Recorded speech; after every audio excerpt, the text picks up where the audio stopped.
El combate espiritual. Autor, Padre Lorenzo Scupoli. El libro, que por 19 años llevó consigo, y leyó San Francisco de Sales.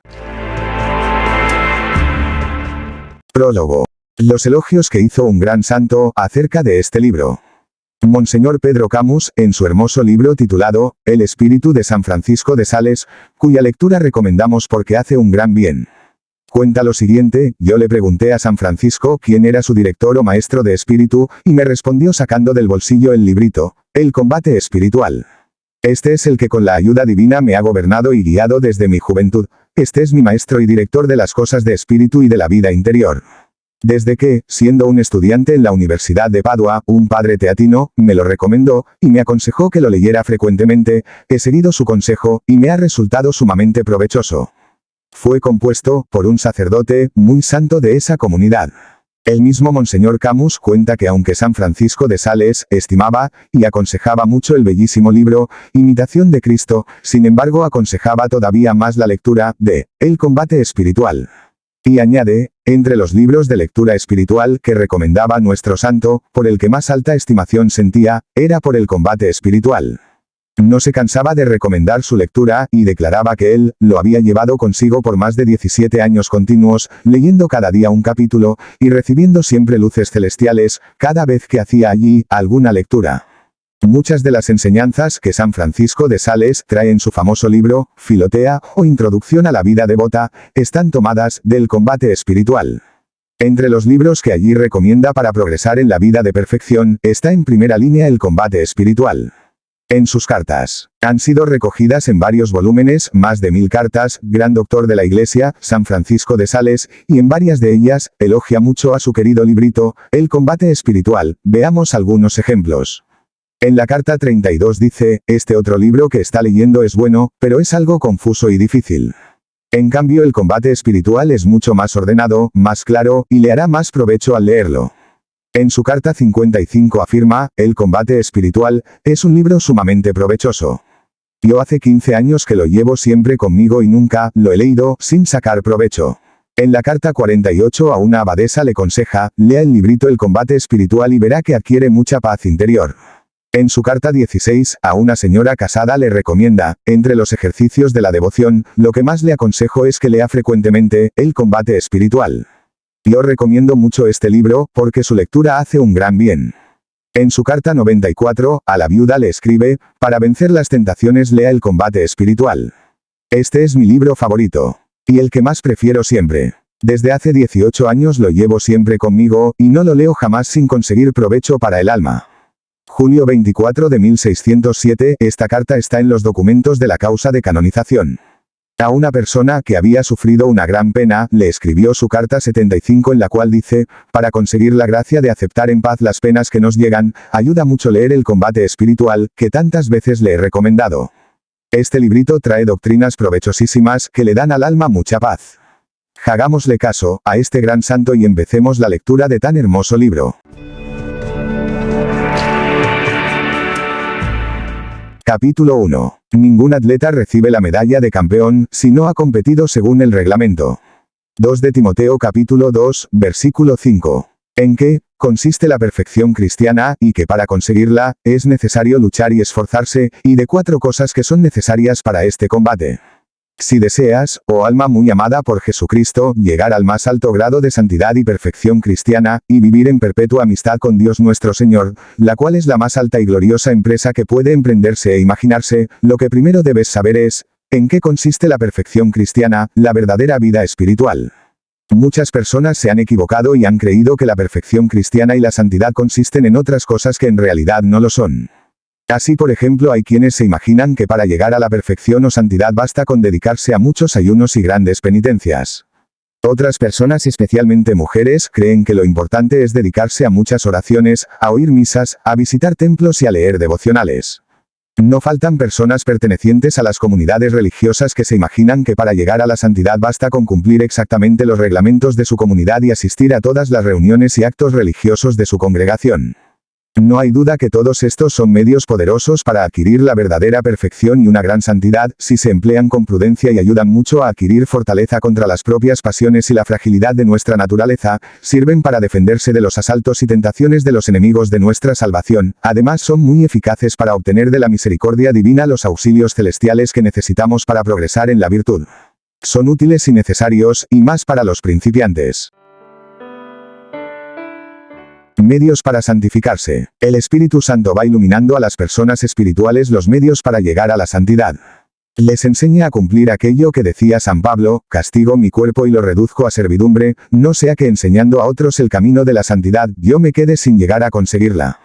Primera de Corintios 9, versículo 27. Esto sirve para castigarle al cuerpo las rebeldías que en lo pasado ha tenido contra el Espíritu, y para dominarlo y tenerlo obediente a las leyes del Creador. El Divino Espíritu inspira también a muchas almas el dedicarse a vivir como deseaba San Pablo, como ciudadanos del cielo, Filipenses 3, versículo 20. Y por eso les invita a dedicarse a la oración, a la meditación, y a pensar en la pasión y muerte de nuestro Señor, y no por curiosidad, ni por conseguir gozos sensibles, sino para lograr apreciar mejor cuán grande es la bondad y la misericordia de nuestro Señor, y cuán espantosa es nuestra ingratitud y nuestra maldad. A las almas que desean llegar a la santidad, el Divino Espíritu les recuerda frecuentemente aquellas palabras de Jesús: si alguien quiere venir conmigo, niéguese a sí mismo, acepte su cruz de sufrimientos de cada día, y sígame, Mateo 16, 24. Y les invita a seguir a Cristo imitando sus santos ejemplos, venciéndose a sí mismo, y aceptando con paciencia las adversidades. Para esto les será de enorme utilidad el frecuentar los sacramentos, especialmente el de la penitencia y el de la Eucaristía. Estos les permitirán conseguir nuevo vigor y adquirir fuerzas y energías para luchar contra los enemigos de la santidad. El peligro de las almas imperfectas. Existen almas imprudentes que consideran como lo más importante para adquirir la perfección y la santidad, el dedicarse a obras exteriores. Algo dañoso y perjudicial. Para muchas almas el dedicarse totalmente a obras exteriores les hace más daño que bien para su espíritu, no porque esas obras no sean buenas y recomendables, sino porque se dedican de manera tan total a ellas que se olvidan de lo esencial y más necesario que es reformar sus pensamientos, sus sentimientos y actitudes, no dejar que sus malas inclinaciones se desborden libremente, estas les exponen a muchas trampas y tentaciones de los enemigos del alma. En este caso sí que se podría repetir la frase que San Bernardo le escribió a su antiguo discípulo Eugenio, que era sumo pontífice en ese entonces: malditas ocupaciones, las que te pueden apartar de la vida espiritual y la santificación de tu alma. Una trampa. Los enemigos de nuestra salvación, viendo que la cantidad de ocupaciones que nos atraen y nos apartan del verdadero camino que lleva a la santidad, no solo nos animan a seguirlas practicando, sino que nos llenan, a imaginación de quiméricas y falsas ideas, tratando de convencernos de que por dedicarnos a muchas acciones exteriores ya con eso nos estamos ganando un maravilloso paraíso eterno, olvidando lo que decía un santo: ojalá se convencieran los que andan tan ocupados y preocupados por tantas obras exteriores, que mucho más ganarían para su propia santidad y para el bien de los demás, si se dedicaran un poco más a lo que es espiritual y sobrenatural. De lo contrario todo será lograr poco, o nada, o menos que nada, pues sin vida espiritual se puede hasta llegar a hacer más daño que bien. Otro engaño. Existe otra trampa contra nuestra vida espiritual, es que durante la oración se nos llene la cabeza de pensamientos grandiosos y hasta curiosos, agradables acerca de futuros apostolados y trabajos por las almas, y en vez de dedicar ese tiempo precioso a amar a Dios, a adorarlo, a pensar en sus perfecciones, a darle gracias y a pedirle perdón por nuestros pecados, nos dediquemos a volar como varias mariposas por un montón de temas que no son oración, y aun como moscardones a volar con la imaginación, por los basureros de este mundo. Señal que demuestra el grado de perfección. Aunque la persona se dedique a muchas obras externas y pase tiempos en fantasías e imaginaciones, la señal para saber a qué grado de perfección ha llegado su espiritualidad es averiguar qué cambio y qué transformación han tenido su vida, su conducta, y sus costumbres. Porque si a pesar de tantas obras y proyectos siguen deseando siempre que les prefieran a los demás, se muestran llenas de caprichos y rebeldes, obstinadas en su propio parecer sin querer aceptar el parecer de los otros, sin preocuparse por aceptar el parecer de los otros, y sin preocuparse por observar sus propias miserias y debilidades, se dedican a observar con ojos muy abiertos las faltas y miserias ajenas, repitiendo lo que tanto criticaba a Jesús, se fijan en la basurita que hay en los ojos de los demás y no en la viga que llevan en sus propios ojos. Esto es señal de que el grado de su santidad es muy bajo todavía. Y si cuando alguien se atreve a herirles algo en su propia estimación con críticas u observaciones o negaciones de especiales demostraciones de aprecio, estallan en ira e indignación. Y cuando se les dice que lo importante no es tanto el número de oraciones y devociones que tienen, sino la calidad y el amor a Dios y al prójimo que hay en esas prácticas de piedad, se enojan, se turban y se llenan de inquietud y no aceptan esto de ninguna persona. Con ello están demostrando que su santidad es demasiado pequeña todavía. Y más si cuando nuestro Señor, para llevarles a mayor perfección, permite que les lleguen enfermedades, contrariedades, pruebas y persecuciones, entonces sí que manifiestan que su santidad es falsa porque estallan en quejas, protestas y no aceptan conformar su voluntad con la santísima voluntad de Dios. Un pecador muy difícil de convertir. La experiencia de cada día enseña que con más facilidad se convierte un pecador manifiesto, que otro que se oculta y se cubre con el manto de muchas obras externas de virtud. Porque a estas almas las deslumbra y las ciega de tal manera su orgullo, que es necesaria una gracia extraordinaria del cielo para convertirlas y sacarlas de su engaño. Están siempre en un dañoso peligro de permanecer en su estado de tibieza y de postración espiritual, porque tienen oscurecidos los ojos de su espíritu, con un enorme amor propio y un deseo insaciable de que la gente les estime y les aprecie, al hacer sus obras exteriores, que de por sí son buenas, buscan es satisfacer su vanidad y se atribuyen muchos grados de perfección, en su presunción y orgullo, viven censurando y condenando a los demás. No consiste la perfección, pues, en dedicarse a muchas obras exteriores. Pues como dice San Pablo, aunque yo haga las obras más maravillosas del mundo, si no tengo amor a Dios y al prójimo, nada soy. 1 Corintios 13. ¿Cuál es la base, entonces, para obtener la perfección? La base de la perfección y santidad consiste en 5 cosas. Primera, en conocer y meditar la grandeza y bondad infinita de Dios, nuestra debilidad e inclinación tan fuerte hacia el mal. Es la gracia que durante noches enteras pedía San Francisco de Asís en su oración, hasta que logró conseguirla: Señor, conózcate a ti, conózcame a mí. Segunda, aceptar ser humillados y sujetar nuestra voluntad no solo a la divina majestad, sino a las personas que Dios ha puesto para que nos dirijan, aconsejen y gobiernen. Tercera, en hacerlo y sufrirlo todo únicamente por amor a Dios y por la salvación de las almas, por conseguir la gloria de Dios y lograr agradarle siempre a Él. Así cumplimos el primer mandamiento que dice: amarás al Señor tu Dios con todo el corazón, con toda el alma, y sobre todas las cosas. Cuarta, cumplir lo que exige Jesús, negarse a sí mismo, aceptar la cruz de sufrimientos que Dios permite que nos lleguen, seguir a Jesús imitando sus ejemplos, aceptar su yugo que es suave y ligero, y aprender del que es manso y humilde de corazón. Mateo 11, 22. Quinta, obedecer lo que aconseja San Pablo, imitar el ejemplo de Jesús que no aprovechó su dignidad de Dios, sino que se humilló y se hizo obediente hasta la muerte y muerte de cruz. Filipenses 2. Cuota inicial grande para una adquisición inmensa. Alguien dirá, es que son demasiadas condiciones las que se piden. La razón es esta: lo que se va a obtener no es una perfección cualquiera, o de segunda clase, sino la verdadera santidad. Por eso, porque lo que se aspira a conseguir es de inmenso valor, las cuotas que se exigen son también altas. Pero no son imposibles. Aquí hay que repetir lo que decía Moisés en el Deuteronomio: los mandatos que se dan no están por encima de tus fuerzas, ni son algo extraño que tú puedas no practicar. Deuteronomio 30.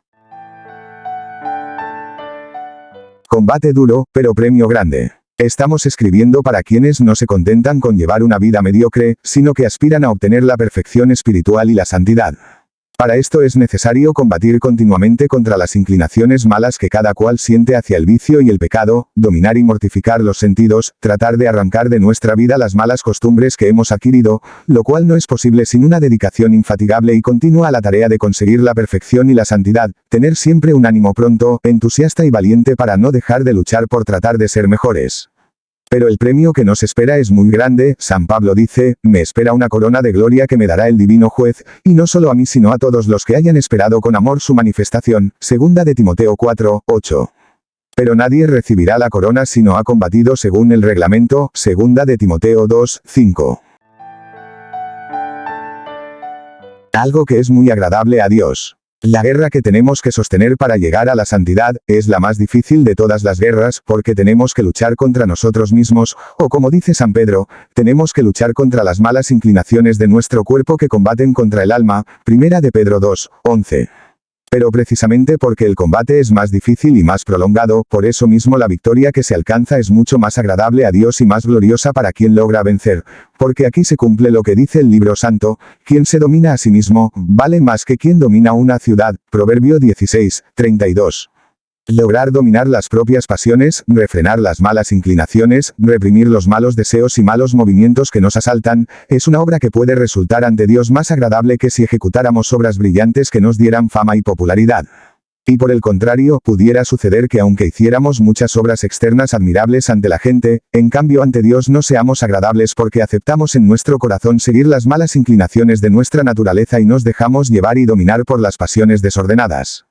Por eso debemos tener cuidado no sea que nos contentemos con dedicarnos a hacer obras que ante los demás nos consiguen fama y prestigio, mientras tanto dejemos que los sentidos se vayan hacia el mal, la sensualidad nos domine y las malas costumbres se apoderen de nuestro modo de obrar. Sería una equivocación fatal. 4 condiciones. Hemos visto en qué consiste la perfección espiritual o santidad y qué ventajas tiene. Ahora vamos a tratar de las 4 condiciones que son necesarias para lograr adquirir dicha perfección, conseguir la palma de la victoria y quedar vencedores en la batalla por salvar el alma y conseguir alto puesto en el cielo. Estas 4 condiciones son, desconfianza de nosotros mismos, confianza en Dios, ejercitar las cualidades que se tienen y dedicarse a la oración. Las vamos a explicar en los capítulos siguientes. No se recibirá la corona del premio si no se combate de acuerdo con las reglas y el reglamento. Segunda de Timoteo 2, 25. Capítulo 2. La desconfianza que se ha de tener en sí mismo. La desconfianza en sí mismo es sumamente necesaria en el combate espiritual, que sin esta cualidad o condición, no solamente no podremos triunfar contra los enemigos de nuestra santidad, sino que ni siquiera lograremos vencer las más débiles de nuestras pasiones. Siempre se cumplirá lo que dijo la profetisa Ana en la Biblia, no triunfa el ser humano por su propia fuerza, 1 de Samuel 2, 9. Y lo que anunció el profeta, mi pueblo dijo, soy fuerte. Puedo resistir solo al enemigo. Y fue entregado en poder de sus opresores. Es necesario grabar profundamente en nuestra mente esta verdad, porque sucede desafortunadamente que aunque en verdad no somos sino nada y miseria, sin embargo tenemos una falsa estimación de nosotros mismos, creyendo sin ningún fundamento, que somos algo, que podemos algo, que vamos a ser capaces de vencer por nuestra cuenta y con las propias fuerzas. Este error es funesto y trae fatales consecuencias y es efecto de un dañoso orgullo que desagrada mucho a los ojos de Dios. Y si lo aceptamos se cumplirá en cada uno lo que cuenta el salmista, yo creía muy tranquilo, no fracasaré jamás. Pero alejaste, oh Dios, tu ayuda de mi lado, y caí en derrota y opresión. Salmo 30. Tenemos que convencernos que no hay virtud, ni cualidad, ni buen proceder en nosotros que no proceda de la bondad y misericordia de Dios, porque nosotros mismos, como dice San Pablo, ni siquiera podemos decir por propia cuenta que Jesús es Dios. Toda nuestra capacidad viene de Dios. Pues Dios es el que obra en nosotros el querer y el obrar. Filipenses 2, 13. Por nuestras solas fuerzas lo que somos capaces de producir es maldad, imperfección y pecado. La desconfianza en sí mismo es un regalo del cielo y Dios la concede en mayor grado a las almas que tiene destinadas a más alta dignidad, hasta que puedan repetir lo que decía aquella famosa mujer de la antigüedad, Santa Hildegarda, de lo único que puedo tener absoluta seguridad en cuanto a mí misma, es de mi pavorosa debilidad para pecar y de mi terrible inclinación hacia el mal. Un camino, Dios lleva al alma hacia la desconfianza en sí misma permitiendo que le lleguen tentaciones casi insuperables, caídas humillantes, reacciones inesperadas, que aparezcan en su naturaleza unas inclinaciones inconfesables y dejándola por ciertos tiempos en una tan oscura noche del alma que hasta para decir un Padre Nuestro siente fatiga y desgano. De manera que se llegue a adquirir la convicción de la total impotencia e incapacidad para caminar hacia la perfección y la santidad, si el poder de Dios no viene a ayudar. Los remedios. El principal remedio, de los 4 que vamos a aconsejar es pensar y meditar hasta convencerse de que por las propias y solas fuerzas naturales no somos capaces de dedicarnos a obrar el bien y a evitar el mal, ni de comportarnos de tal manera que merezcamos entrar al reino de los cielos. En nuestra memoria deben estar siempre aquellas palabras de Jesús, sin mí, nada podéis hacer. El segundo remedio es pedir con fervor y humildad, muy frecuentemente a Dios la gracia de confiar en Él y desconfiar de nosotros mismos. Porque esto es un regalo del cielo y para conseguirlo es necesario ante todo reconocer de que no poseemos la desconfianza necesaria, luego convencernos de que la desconfianza en nosotros mismos no la vamos a conseguir por nuestra propia cuenta sino que es necesario postrarse humildemente en la presencia del Señor y suplicarle por infinita bondad que se digne concedérnosla.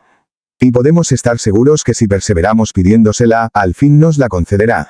Hay un tercer remedio para adquirir la desconfianza en sí mismo respecto al lograr conseguir por nuestra propia cuenta la santidad, y consiste en acostumbrarse poco a poco a no fiarse de las propias fuerzas para lograr mantener el alma sin pecado, y a sentir verdadero temor acerca de las trampas que nos van a presentar nuestras malas inclinaciones que tienden siempre hacia el pecado, a recordar que son innumerables los enemigos que se oponen a que consigamos la perfección, los cuales son incomparablemente más astutos y fuertes que nosotros y aún logran hacer lo que ya temía San Pablo, se transforman en ángeles de luz, para engañarnos, 2 de Corintios 11, 14. Y con apariencia de que nos están guiando hacia el cielo nos ponen trampas contra nuestra salvación. Con el salmista podemos repetir, ¿cuántos son los enemigos de mi alma, Señor? Y la odian con odio cruel. Y no nos queda sino repetirle la súplica del Salmo 12, Señor, ¿hasta cuándo van a triunfar los enemigos de mi alma? Que no pueda decir mi enemigo, le he vencido, que no se alegren mis adversarios de mi fracaso. El cuarto remedio consiste en que cuando caemos en alguna falta, reflexionemos acerca de cuán grande es nuestra debilidad e inclinación al mal, y pensemos que probablemente Dios permite las culpas y caídas para iluminarnos mejor acerca de la impresionante incapacidad que tenemos para conseguir por la propia cuenta la santificación, y aprendamos así a ser humildes y reconocer las limitaciones y aceptar ser menospreciados por los demás. Condición sin la cual no. Si no aceptamos que nos desprecien y nos humillen, no conseguiremos jamás la desconfianza en nosotros mismos, porque ésta se basa en la verdadera humildad, la cual nunca se consigue sin recibir humillaciones, y se basa también en un reconocimiento sincero de que por nosotros mismos no merecemos sino desprecio y humillación. No aguardar para cuando sea demasiado tarde. Es mejor ir aceptando las pequeñas humillaciones que nos van llegando a causa de las debilidades y miserias cada día, y que no nos suceda como a las personas muy orgullosas y creídas que solamente abren los ojos para reconocer su debilidad y malas inclinaciones cuando les suceden grandes y vergonzosas caídas. Les sucede lo que decía San Agustín, temo que vas a caer en faltas que te humillarán mucho, porque noto que tienes demasiado orgullo. Cuando Dios ve que los remedios más fáciles y suaves no producen efecto para hacer que una persona reconozca su incapacidad para resistir con sus solas fuerzas contra los ataques del mal y conseguir su santificación, permite entonces que le sucedan caídas en pecado, las cuales serán más o menos frecuentes y más o menos graves, según sea el grado de orgullo y presunción que esa alma tenga. Y si hubiera una persona tan exenta y libre de esa vana confianza en sus propias fuerzas, como por ejemplo la Santísima Virgen María, lo más seguro es que no caería jamás en falta alguna.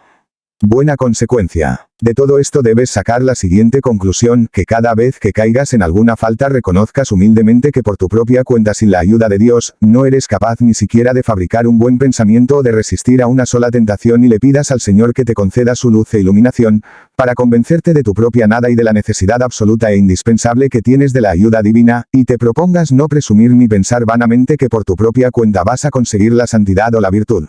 Porque si te crees lo que no eres y te imaginas que podrás lo que no puedes, seguramente seguirás cayendo en las mismas faltas de antes y quizás hasta las cometas aún peores.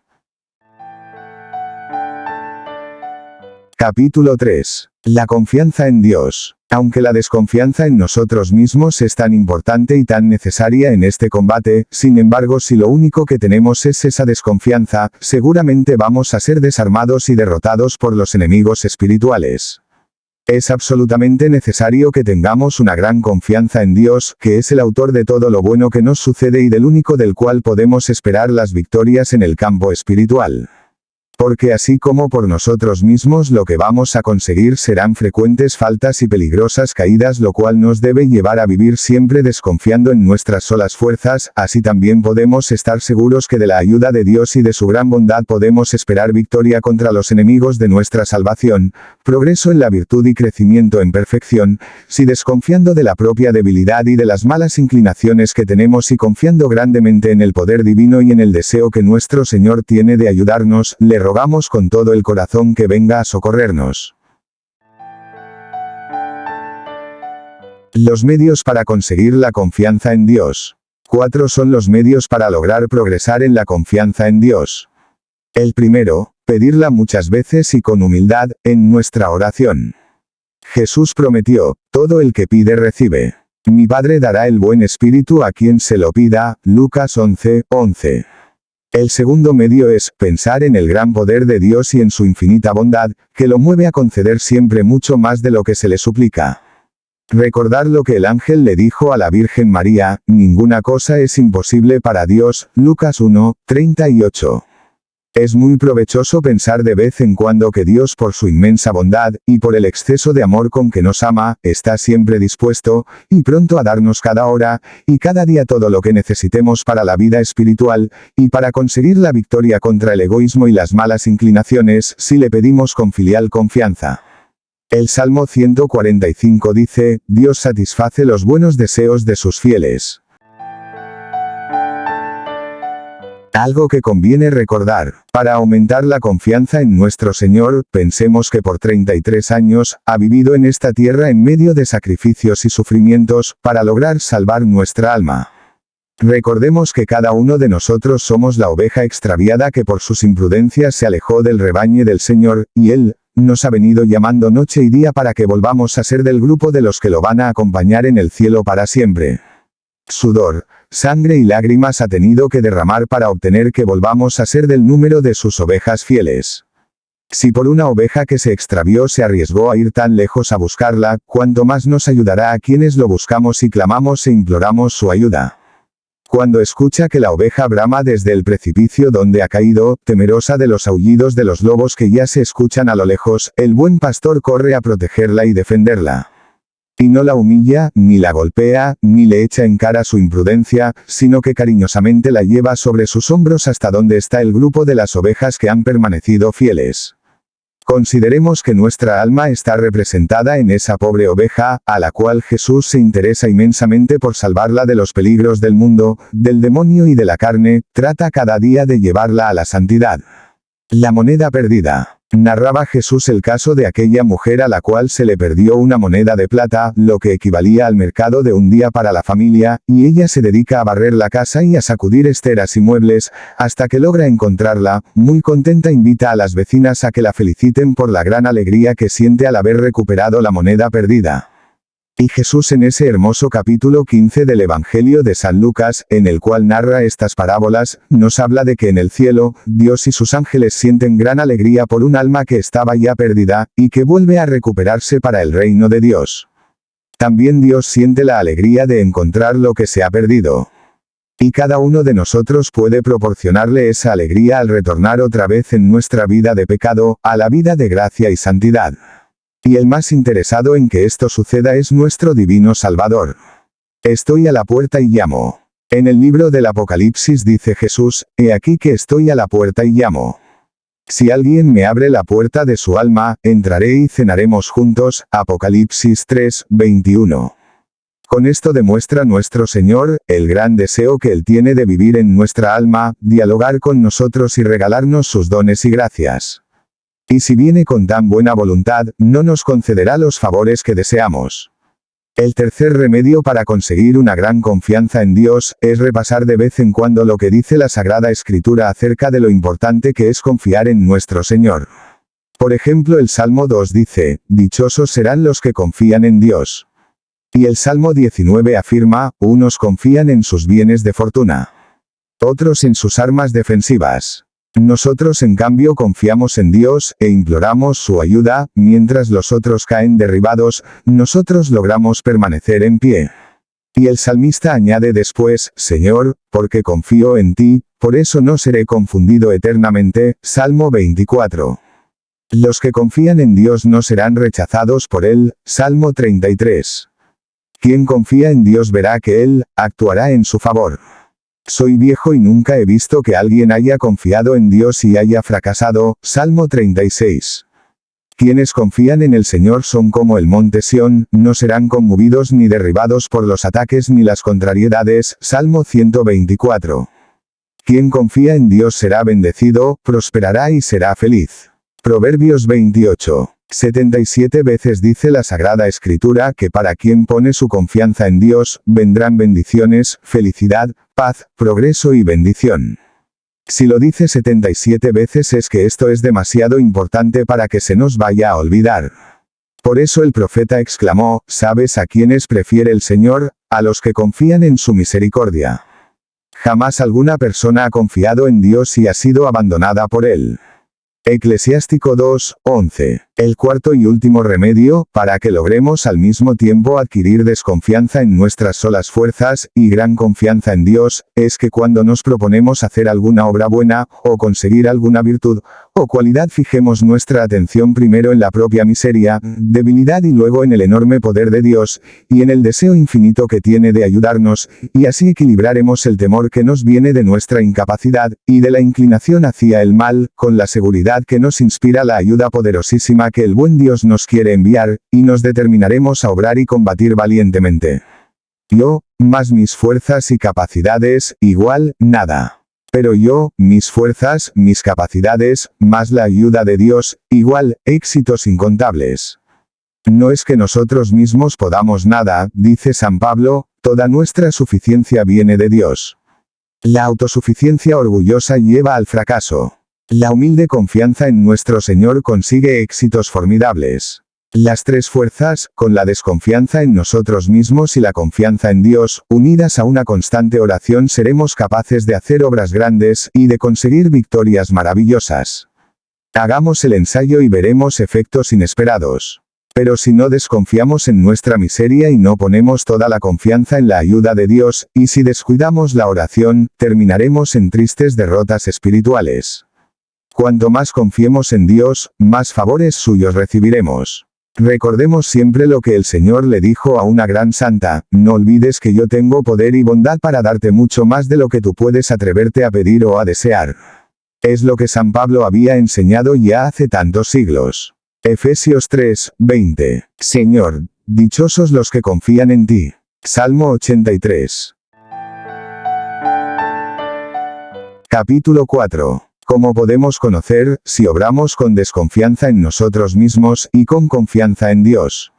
Muchas veces las almas que creen ser lo que no son, se imaginan que ya consiguieron la desconfianza en sí mismas, y la suficiente confianza en Dios, pero es un error y un engaño que no se conoce bien, sino cuando se cae en algún pecado, pues entonces el alma se inquieta, se desanima, se aflige y pierde la esperanza de poder progresar en la virtud. Y todo esto es señal de que no puso su confianza en Dios, sino en sí misma. Si su desesperación y su tristeza son muy grandes, esto es un argumento claro de que confiaba mucho en sí y poco en Dios. Diferencia: quien desconfía mucho de sí mismo, de su debilidad e inclinación al mal y pone toda su confianza en Dios, cuando comete alguna falta no se desanima, ni se inquieta demasiado, ni se desespera, porque conoce que sus faltas son un efecto natural de su debilidad y del poco cuidado que ha tenido en aumentar su confianza en Dios. Antes bien, con esta amarga experiencia aprende a desconfiar más de sus propias fuerzas y a confiar con mayor humildad en la bondad de nuestro Señor, aborreciendo con toda su alma las faltas cometidas y las pasiones desordenadas que llevan a cometer esos errores, pero su dolor y arrepentimiento son suaves, pacíficos, humildes, llenos de confianza en que la misericordia divina le tendrá compasión y le perdonará. Vuelve otra vez a sus prácticas de piedad y se propone enfrentarse a los enemigos de su salvación con mayor ánimo, más fuerza y sacrificio que antes. Una causa engañosa. En esto es importante que piensen y consideren algunas personas espirituales que cuando caen en alguna falta se afligen y se desaniman con exceso, muchas veces, quieren más librarse de la inquietud y pena que su pecado les proporciona, que por recuperar otra vez la plena amistad con Dios. Y si buscan rápidamente al confesor no es tanto por tener contento a nuestro Señor, sino por recuperar la paz y tranquilidad de su espíritu. Por eso cierto confesor a una religiosa que le decía que había gritado esa tarde a su superiora, le dijo: por hoy no se confiese todavía. Aguarde a que pasen 3 días y cuando le haya pedido excusas a su superiora venga a pedir perdón por medio de su confesor. Así evita aquel sacerdote que esa alma buscará solo obtener su propia paz y tranquilidad, en vez de buscar primero hacer la paz y amistad con Dios y con la persona ofendida. Preguntas muy importantes, cada cual debe preguntarse de vez en cuando: ¿cuál es la causa de la tristeza que siento por haber pecado? El haber disgustado al buen Dios. El haber hecho daño a los demás. El haber afeado horriblemente mi alma que está siendo observada por Dios y sus ángeles. El haber perdido un grado de brillo y de gloria para la eternidad. El haberme acarreado un castigo más para el día en que el justo juez pague a cada uno según sus obras y según su conducta. O simplemente lo que me entristece es que mi amor propio y mi orgullo quedaron heridos. O que mi apariencia de santidad quedó disminuida. Importante preguntarse esto muchas veces. Capítulo 5. El error de algunas personas que confunden el miedo y el pesimismo con una cualidad o virtud. Hay un error muy común que consiste en creer que es virtud, buena cualidad el desanimarse, desalentarse, dejarse vencer por la tristeza y el pesimismo cuando se comete alguna falta. Pues en estos casos casi siempre sucede que la amargura que se siente por haber pecado no proviene mayormente del dolor de haber ofendido y disgustado a Dios, sino que el orgullo ha quedado herido al constatarse la propia miseria y debilidad, la confianza que se tenía en las propias fuerzas y capacidades para resistir al mal, falló totalmente. Peligro propio de gente orgullosa.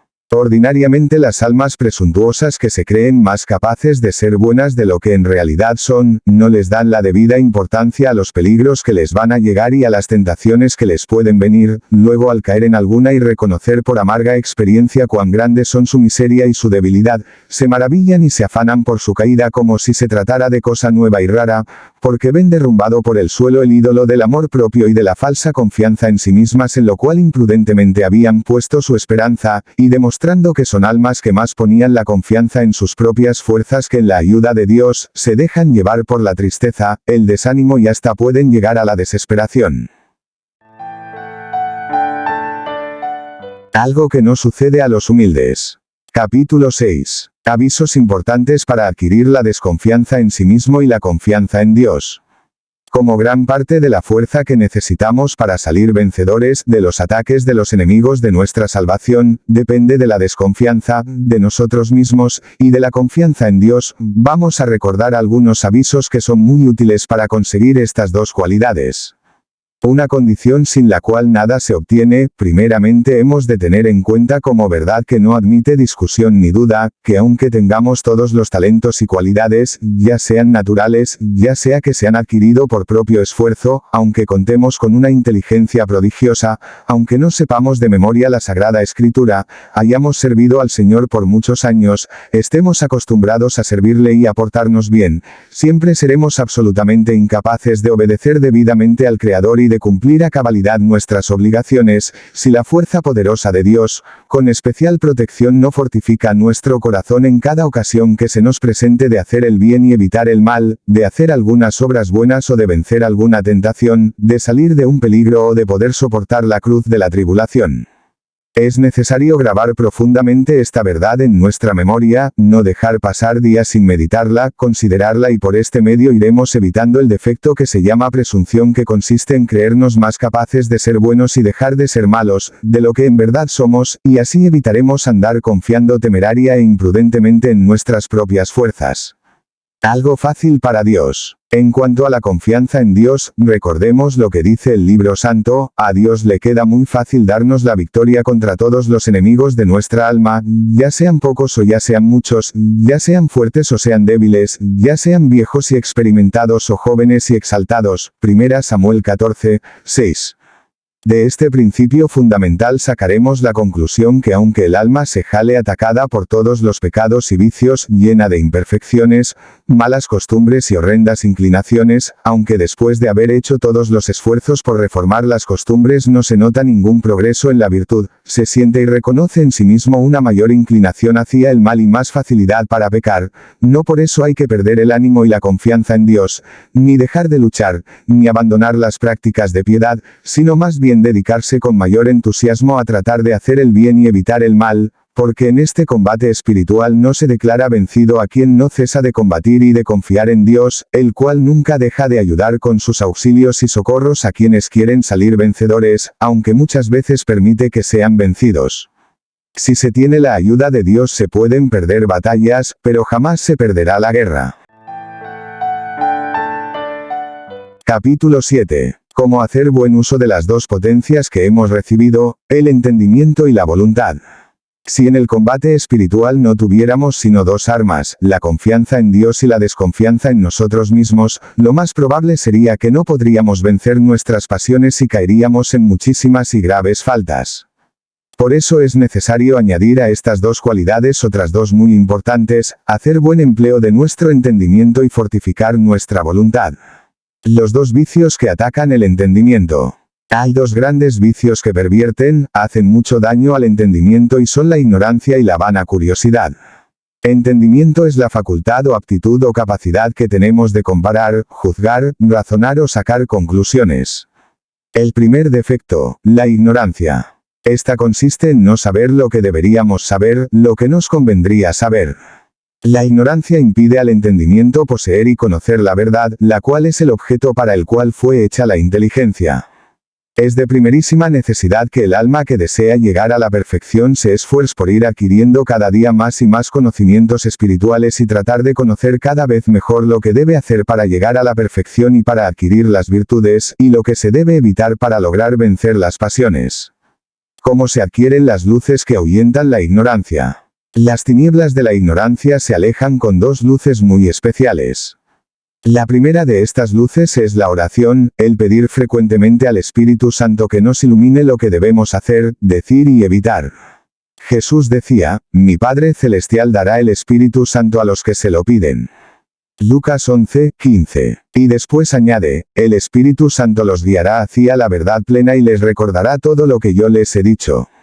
Juan 16,13. El Espíritu Santo nos hablará muchas veces por medio de la Sagrada Escritura, si la leemos, especialmente de los Santos Evangelios. Nos hablará también por medio de la lectura de libros piadosos, si queremos apartar algunos ratos para dedicarnos a leer, y muchísimas veces por medio de los predicadores y de los superiores religiosos que Dios ha puesto para que nos guíen. Jesús dijo acerca de ellos, el que los escucha, me escucha a mí.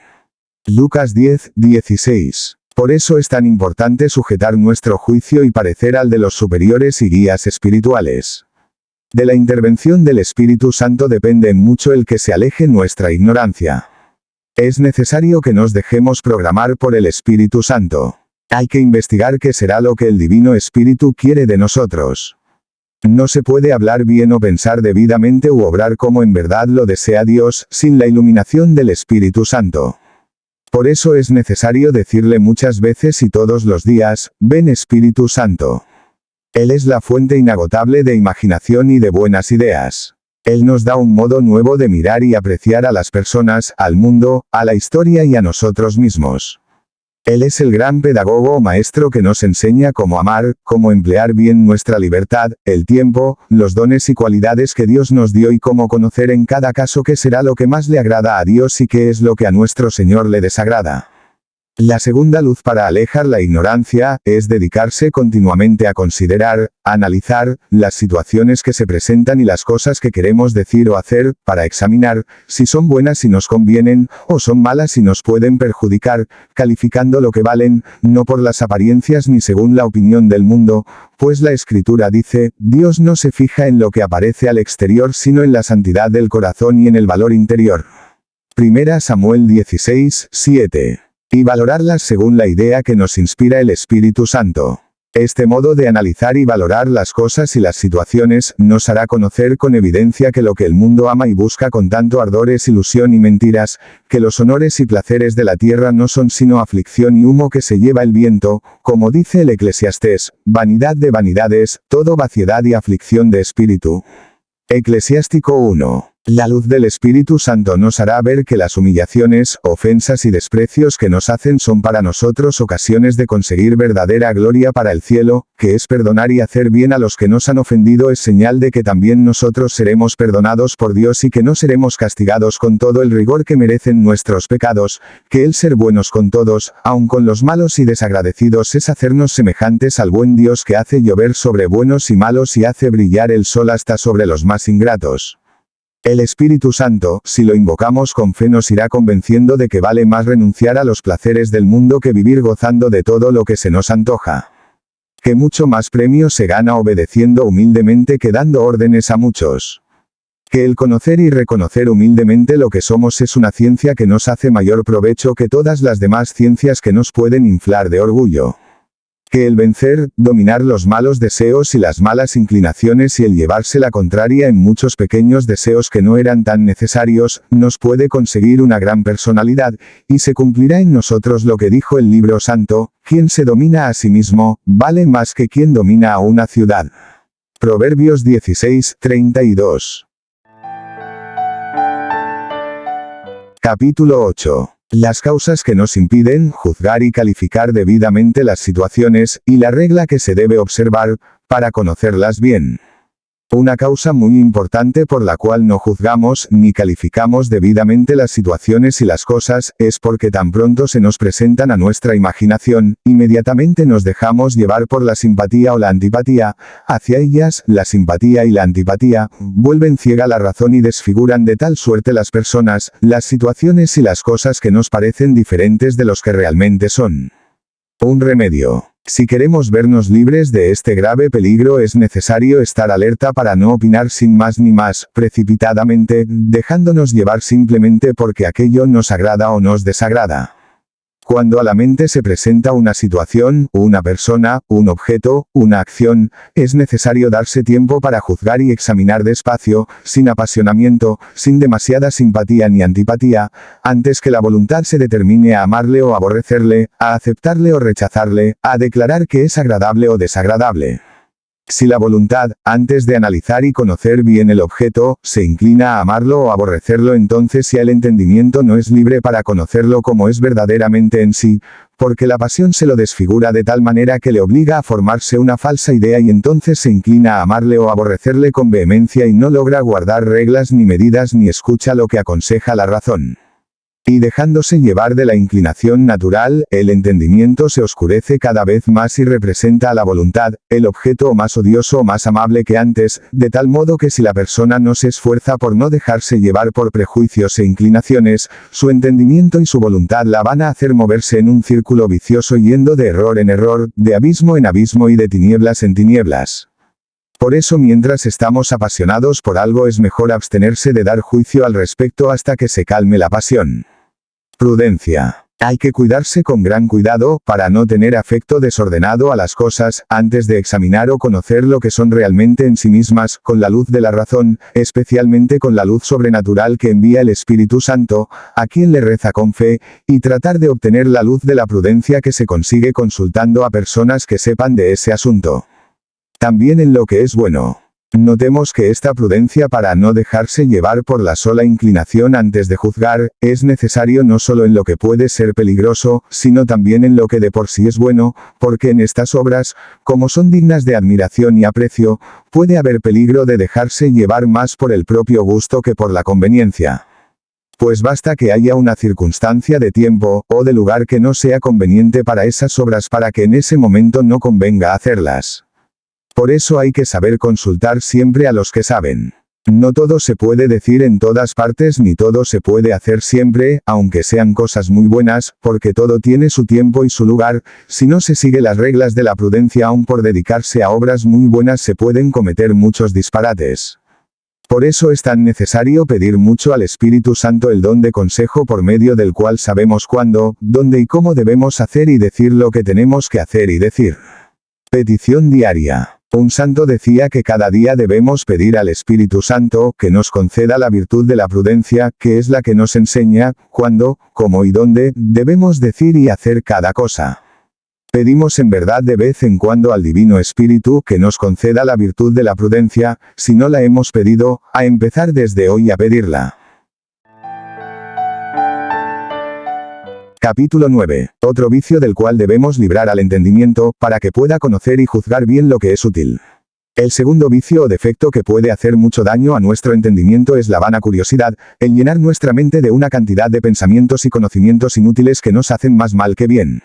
Existen muchas cosas y muchos acontecimientos que por no saberlos no perdemos nada, pero que el estar averiguándolos nos llena de inútiles distracciones la mente. Deberíamos estar como muertos a los conocimientos que no son útiles para nuestra santidad y perfección espiritual.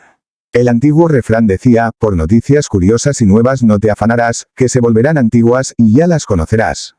Es necesario recoger nuestro entendimiento para no dejarlo desparramarse vanamente por un montón de noticias y conocimientos profanos y mundanos, que solo nos van a servir para dispersar la mente y no permitirnos tener recogimiento ni meditar con calma. En lo que no me sirve para mi santificación, ¿para qué vivir pensando? La mejor ciencia. Cada uno de nosotros deberá repetir con San Pablo, no deseo sino conocer a Jesucristo, y a Jesucristo crucificado. 1 Corintios 2:2. Conocer su vida, su muerte, resurrección, ascensión y glorificación, entender sus mensajes, imitar sus buenos ejemplos, recordar lo mucho que ha hecho y sigue haciendo por sus seguidores, lo que pide y desea de cada uno de nosotros. Nubes sin agua. De las otras cosas, especialmente de las que no son necesarias para conseguir nuestra santificación y salvación, que no nos van a servir para ser útiles a los demás y crecer en virtud, ¿para qué vivir queriendo saberlas y conocerlas? Cuántas cosas hay que con ignorarlas no se pierde nada, y en cambio el saberlas llena de inquietud el corazón. En esto sí se cumple lo que en el siglo I decía el sabio Séneca: cuanto más curiosamente me dediqué a conocer los detalles de la vida de los seres humanos, tanto menos buen ser humano me volví. A estos conocimientos llama San Judas Tadeo: nubes sin agua, árboles sin fruto, olas que solo traen espumas. Judas 12. Cuando queramos saber algo, preguntémonos, esto sí será de provecho para mi santificación o para el bien que yo les pueda hacer a los demás. Si no lo es, el dedicarme a indagarlo y a querer saberlo puede ser dañosa curiosidad, o hasta trampa de los enemigos de mi salvación, que quieren llenar mi cerebro de cucarachas que no dejen conservarse bien allí el maná de la sabiduría celestial. Si seguimos esta regla nos vamos a librar de muchas preocupaciones inútiles, porque el enemigo del alma, cuando ve que no logra que cometamos faltas graves, se propone al menos llenarnos de inquietudes para quitarnos la paz. Y así, si no logra que dejemos de rezar, por lo menos se propone llenarnos de pensamientos e imaginaciones durante la oración, para que la atención no la pongamos en Dios, en su gloria, su poder y su bondad, en las gracias y bendiciones que deseamos conseguir, sino en la multitud de proyectos fantásticos y en recuerdos de hechos que hemos llegado a saber. Y así logra que, en vez de arrepentirnos de nuestras maldades y de odiar el pecado y formar propósitos firmes de enmendar la propia vida, en vez de llenarnos de actos de amor a Dios y de deseos de perseverar en su santa amistad hasta la muerte, nos dediquemos a distraernos en pensamientos vaporosos que hasta nos puede llenar de orgullo y presunción, creyendo que ya somos lo que hemos planeado ser y que ya no necesitamos director espiritual ni correcciones. Y nos trae la gran equivocación de convencernos de que ya somos buenos solamente porque hemos planeado serlo. Y de pensar serlo a llegar a serlo hay un abismo inmenso. Mal incurable. Este mal es muy peligroso y casi incurable, porque cuando el pensamiento se llena de teorías nuevas, de ideas fantásticas y de planes descabellados, la persona llega a convencerse de que es mejor que los demás, solamente porque ha planeado serlo, sin que lo sea todavía ni remotamente. ¿Quién logrará desengañarle? ¿Cómo podrá reconocer su error? ¿Cómo logrará dejarse guiar por un prudente director espiritual si ya se imagina ser una autoridad en cuanto al espíritu? Es un ciego guiando a otro ciego, el orgullo ciego guiando al entendimiento enceguecido por la vanidad. Nosotros, en cambio, deberíamos repetir con el sabio antiguo: en cuestiones de espíritu solo sé que nada sé, aunque el orgullo nos quiera convencer que somos más sabios que Salomón. Capítulo 10. Cómo ejercitar la voluntad, y el fin por el cual debemos hacer todas las cosas. Ya hemos visto cómo evitar los defectos que pueden perjudicar el entendimiento, y ahora vamos a estudiar cómo evitar aquello que pueda hacer daño a la voluntad, para que así logremos llegar a tal grado de perfección que, renunciado a las propias inclinaciones, lo que busquemos sea cumplir siempre la santa voluntad de Dios. Una condición. Hay que advertir que no basta con querer y buscar hacer siempre lo que Dios manda y desea, sino que también es necesario querer y hacer estas obras con el fin de agradar a nuestro Señor. Una trampa. Es necesario dominar las propias inclinaciones. Porque la naturaleza desde el pecado original es tan inclinada a darse gusto, que en todas las cosas, aun en las más espirituales y santas, lo primero que busca es su propia satisfacción y deleite. Y de ahí un peligro, y es que cuando se nos presenta la ocasión de hacer alguna buena obra, puede ser que nos dediquemos a hacerla y la amemos, pero no porque es voluntad de Dios, ni por agradarle a Él, sino por darle gusto a nuestras inclinaciones, y por conseguir las satisfacciones que se encuentran al hacer lo que Dios manda. Y hasta en lo más santo, por ejemplo en el deseo de vivir en continua comunicación con Dios, puede ser que busquemos más nuestro propio interés que conseguir su gloria y cumplir su santa voluntad, y esto último debería ser el único objeto que se deben proponer quienes lo aman, lo buscan y quieren cumplir su divina ley. Remedio. Para evitar este peligro, que es muy dañoso para quienes desean conseguir la perfección y santidad, hay que proponerse, con la ayuda del Espíritu Santo, no querer ni emprender acción alguna sino con el único fin de agradar a Dios, y de cumplir con su santísima voluntad, de manera que Él sea el principio y el fin de todas nuestras acciones. Hay que imitar lo que hacía el Papa San Gregorio Magno, el cual, mientras estaba escribiendo sus obras admirables, de vez en cuando suspendía su trabajo y decía: Señor, es por ti, es por tu gloria. Es para la salvación de las almas. Que nada de lo que yo hago sea para darles gusto a mis inclinaciones y afectos, sino para que se cumpla siempre en mí tu santa voluntad. Técnica. Conviene mucho que cuando se nos presente la ocasión de hacer alguna buena obra, primero elevemos una oración a Dios para pedirle que nos ilumine si es voluntad suya que hagamos esto, y que luego nos examinemos para ver si lo que vamos a hacer lo hacemos para agradar a nuestro Señor. De esta manera la voluntad se va acostumbrando a querer lo que Dios quiere, y a obrar con el único motivo de agradarle a Él y de conseguir su mayor gloria. De la misma manera conviene proceder cuando queremos rechazar y dejar de hacer algo. Elevar primero el espíritu a Dios para pedirle que los ilumine si en realidad Él quiere que no hagamos esto, y si al dejar de hacerlo, le estamos agradando a Él. Conviene decir de vez en cuando, Señor, ilumínanos lo que debemos decir, hacer, evitar y haz que lo hagamos, digamos y evitemos. Engaños encubiertos. Es importante recordar que son grandes y muy poco conocidos los engaños que nos hace la naturaleza corrompida, la cual con hipócritas pretextos nos hace creer que lo que estamos buscando con nuestras obras no es otro fin que el de agradar a Dios.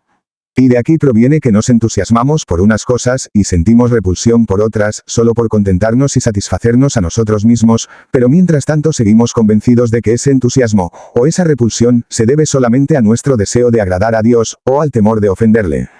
Para esto hay un remedio, rectificar continuamente la intención y proponernos seriamente dominar nuestra antigua condición inclinada al pecado, y reemplazarla por una nueva condición, dedicada solamente a agradar a Dios, o como dijo San Pablo, renunciar al hombre viejo con sus vicios y concupiscencias y revestirnos del hombre nuevo conforme en todo a Jesucristo.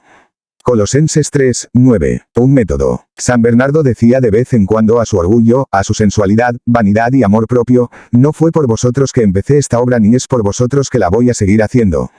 Y otro santo repetía, en el día del premio eterno solamente me van a servir para recibir felicitaciones de Dios, las obras que haya hecho por Él, y por el bien de los demás. Lo que haya por darle gusto a mi vanidad o a mi sensualidad, lo habré perdido para siempre.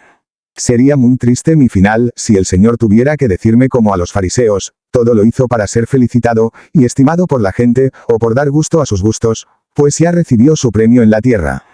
Que no espere nada para el cielo. El timón. Quien dirige un barco necesita estar continuamente enrumbándolo, hacia la dirección a donde se ha propuesto llegar, porque el primer descuido que tenga, las olas y el viento echarán el barco hacia otra dirección totalmente distinta. Así sucede con nuestras acciones. Necesitamos reavivar y reafirmar continuamente la intención de hacerlo todo por Dios, y solo por Él, porque el amor propio es tan traicionero, que al menor descuido nos hace cambiar de intención, y lo que empezamos haciendo por Dios, lo podemos fácilmente terminar haciéndolo solo por darnos gusto a nosotros mismos.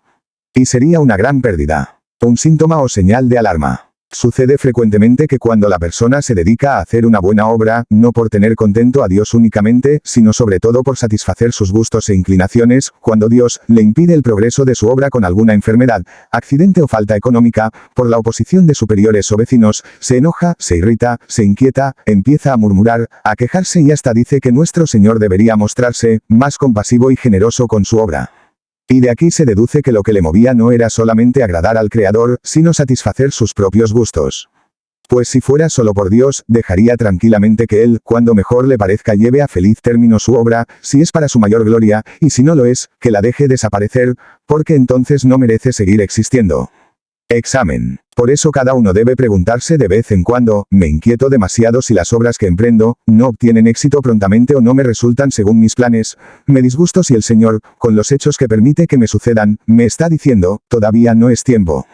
Hay que esperar un poco más. Tengo que recordar que lo importante no es que mis obras tengan mucho éxito terrenal, sino que Dios quede contento de lo que yo hago.